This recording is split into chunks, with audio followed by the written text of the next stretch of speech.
দীর্ঘদিন পর এবার ইরানের সর্বোচ্চ নেতা মোস্তফা খামেনির একটি ভিডিও প্রকাশ করেছে দেশটির আধা সরকারি সংবাদ সংস্থা মেহের নিউজ এজেন্সি। শনিবার টেলিগ্রামে প্রকাশ করা ১৩ সেকেন্ডের ওই ভিডিওতে মোস্তফা খামেনিকে কয়েকজন ব্যক্তির সঙ্গে বসে কথা বলতে দেখা যায়। ভিডিওতে তাকে সুস্থ ও স্বাভাবিক অবস্থায় দেখা গেছে।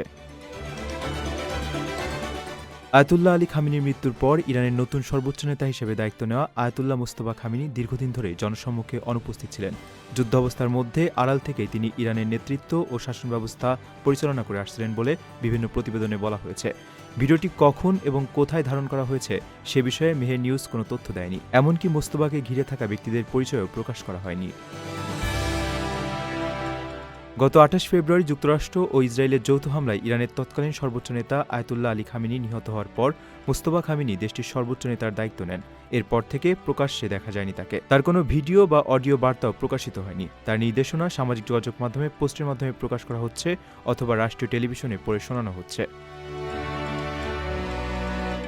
আপনার স্বপ্নগুলো আকাশ ছুবে প্রবাসীর হেলিকপ্টারের মাধ্যমে। বিয়ে, জন্মদিন অথবা যে কোনো বিশেষ প্রয়োজনে হেলিকপ্টার ভাড়া করতে যোগাযোগ করুন স্ক্রিনে দেয়া নাম্বারে। প্রবাসীর হেলিকপ্টার, নিরাপদ ও সাশ্রয়ী বাহনের বিশ্বস্ত নাম।